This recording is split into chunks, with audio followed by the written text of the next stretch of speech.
Olá, pessoal, tudo bem? Professor Ricardo aqui novamente, de língua portuguesa. Vamos fazer uma aulinha aí para os 7º anos sobre ambiguidade. Vamos abordar aí as habilidades essenciais mencionadas abaixo, ok? Antes de mais nada, antes da gente ler aí essa anedota, ambiguidade, sabe o que é ser ambíguo? Ambíguo é quando a gente fala uma palavra que você, se eu falar, por exemplo, assim, soltar uma palavra assim do nada, manga. Você vai pensar em quê? Você vai pensar em nome de gente, sobrenome, manga de comer a fruta, manga da camiseta. Isso é ambiguidade. É quando você fala frases, orações ou alguma palavra que tem essa ambiguidade, que é um duplo sentido, né? Que tem mais de um efeito. Isso é ambiguidade. Outro glossário que eu vou fazer aqui com vocês é sobre anedota. O que é anedota? Uma pequena historinha, tá? Então, quando o professor pedir para você, conte uma anedota, é contar uma pequena historinha, como se fosse uma piada. Piada, né, pequenininha, geralmente curta. A anedota é a mesma ideia. É um gênero textual e que quer dizer que são histórias bem curtinhas. Então, eu vou ler essa para vocês aí. O bebum entra no consultório e o médico lhe diz: eu não atendo bêbado. Aí o bêbado responde, né? Quando o senhor estiver bom, eu volto. Doutor, já quebrei o braço em vários lugares. Se eu fosse o senhor, não voltava mais para esses lugares.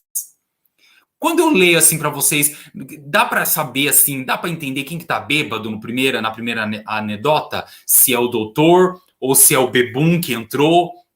E na parte de baixo, o doutor, quando ele fala, já quebrei o braço em vários lugares. E aí o doutor responde, se eu fosse o senhor, não voltava mais para esses lugares.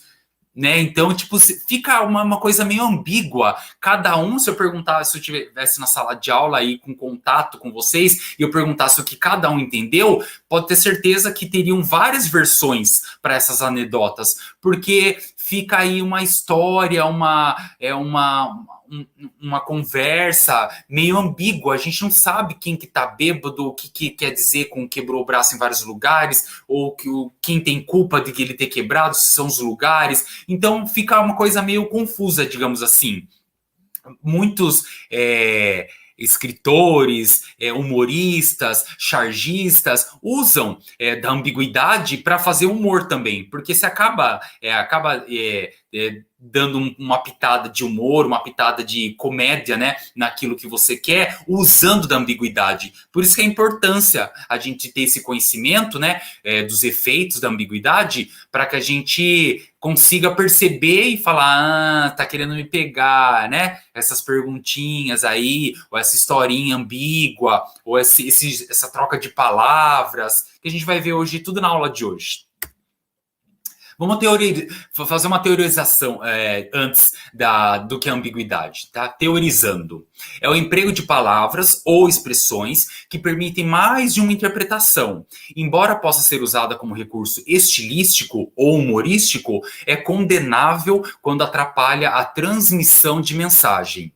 Então, a ambiguidade, como recurso de reconstrução, é utilizada com frequência como recurso de expressão em textos poéticos, publicitários e humorísticos, em quadrinhos e anedotas. Anedotas, como as vistas acima, por exemplo, fazem uso da ambiguidade como recurso para uma comunicação descontraída e provocam humor. Então, a gente vai ver outro exemplo aí de ambiguidade como recurso de construção. Então, dê uma olhada aí, ó.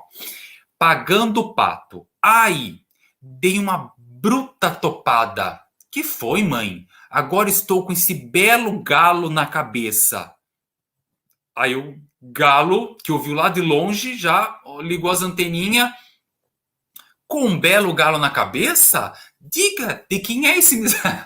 Diga, quem é esse miserável? Então é ambíguo, né? O galo aí, quando ouve que tá com um galo na cabeça, que a galinha tá com um galo na cabeça, ele já pensa o quê? Tá tomando uns galhos aí, uns chifre? Tá sendo traído?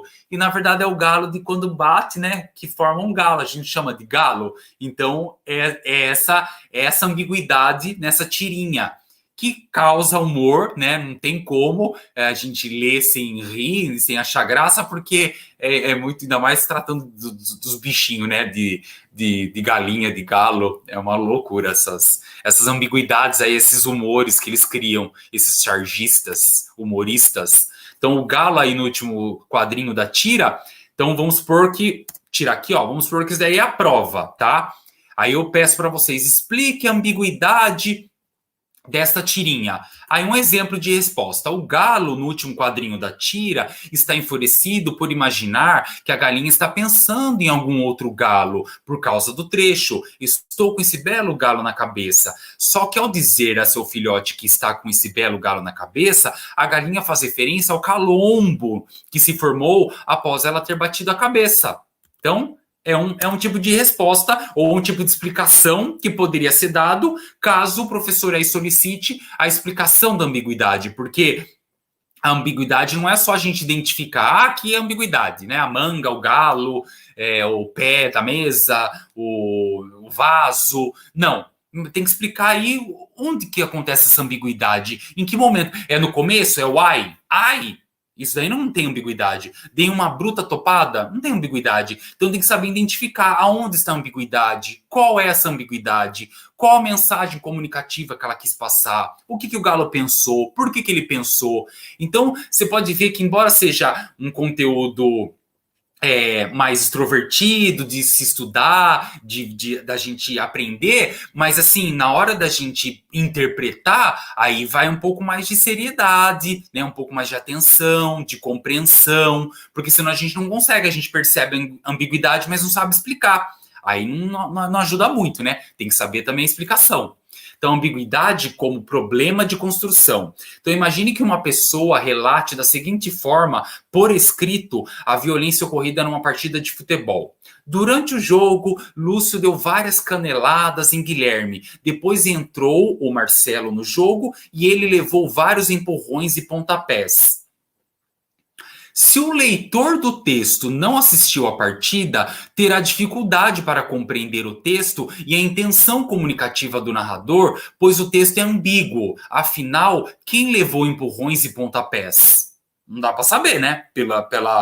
Por essa narrativa. Marcelo que entrara no jogo por último. E no caso, quem teria agredido? Ou foi Lúcio que antes agredia Guilherme e depois da entrada de Marcelo passou a ser agredido por este? Olha como fica ambíguo. Então vamos ler de novo. Durante o jogo, Lúcio deu várias caneladas em Guilherme. Depois entrou Marcelo no jogo e ele levou vários empurrões e pontapé. Fica ambíguo, não dá para saber quem empurrou quem chutou quem canelou quem. Então, tomar cuidado. Porque às vezes a mensagem que a gente quer passar não é essa, não é de ambiguidade. Se for de ambiguidade, perfeito. Mas se você vai contar uma história ou vai narrar a história para algum amigo seu do jogo e você fala desse jeito, ele não vai entender nada, porque você está falando de forma ambígua. Então, você deveria usar de outras estratégias, de outras palavras, de outras ordens, né, das frases, colocar em outra ordem para mostrar quem chutou, quem bateu, quem canelou, quem entrou, quem empurrou, ok? Para não ficar ambíguo. Então, se o leitor tivesse assistido ao jogo, certamente essa ambiguidade se dissiparia. E a intencionalidade do texto seria outra. Em vez de informar, o texto provavelmente teria como finalidade comentar. Diferentemente da linguagem oral, que conta com certos recursos para tornar o sentido preciso, os gestos, a expressão corporal ou facial, a repetição, etc., a linguagem escrita conta apenas com as palavras. Por isso, temos de empregá-las adequadamente, se desejarmos que os textos que produzimos tenham clareza e precisão, não ambiguidade. Na maioria das vezes, a ambiguidade se deve a um elemento anafórico, palavra ou expressão que retoma outra já expressa no texto, que pode referir-se a dois termos antecedentes diferentes. Exemplo: o computador tornou-se um aliado do homem, mas esse nem sempre realiza todas as suas tarefas. O computador tornou-se um aliado do homem, mas esse nem sempre realiza todas as suas tarefas. Ou seja, esse computador ou esse homem? Nem sempre realiza todas as suas tarefas. Suas tarefas, o homem das tarefas do homem, ou o computador não realiza as tarefas que ele tem que realizar quando a gente quer fazer um trabalho? Então fica ambíguo. Tem que tomar cuidado com isso daí.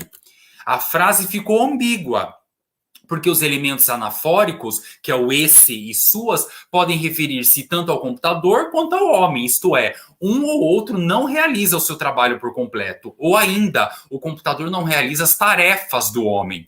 Para que não ocorra ambiguidade, teremos de escrever essa frase assim: o computador, apesar de ser um aliado do homem, não consegue realizar todas as tarefas humanas. Olha como a gente sabe claramente agora quem não está realizando as tarefas. É o computador ou o homem?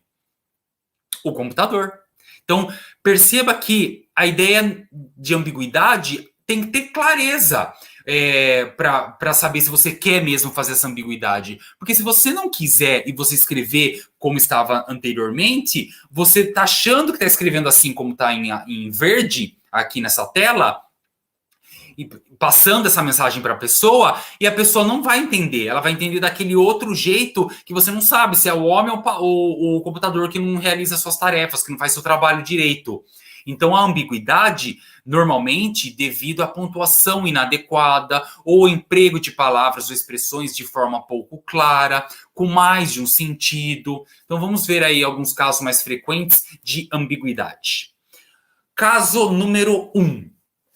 Uso indevido de pronomes possessivos. Raquel preparou a pesquisa com Silvio e fez sua apresentação. Raquel fez a apresentação de quem? A dela ou do Silvio? Então esse sua aí já atrapalhou, já deixou ambígua a frase. Se você falasse assim, Raquel e Silvio prepararam a pesquisa e ambos fizeram a apresentação, ficaria muito melhor, né? Então você já cancela toda a ambiguidade da frase. Mas do jeito que está na frase, na oração em vermelho, já dificulta a vida do leitor. 2. Uso inadequado de pronomes relativos. Então, na número 1, tomar cuidado aí com os pronomes possessivos. Seu, sua, meu, minha, tá? Uso inadequado, o meu, minha, até que não. Porque, por exemplo, se falar aí, Raquel preparou a pesquisa com Silvio e ela fez minha apresentação. Até que fica na dúvida também. 2. Uso inadequado de pronomes relativos. Visitamos o teatro e o museu cuja qualidade artística é inegável. Então, o teatro ou o museu possui qualidade artística? Né? Visitamos o teatro e o museu cuja qualidade artística, esse cuja qualidade artística é inegável de quem? Né? Então, esse cuja aí é um pronome relativo que não seria bom usar porque vai deixar a frase ambígua. Ficaria melhor assim.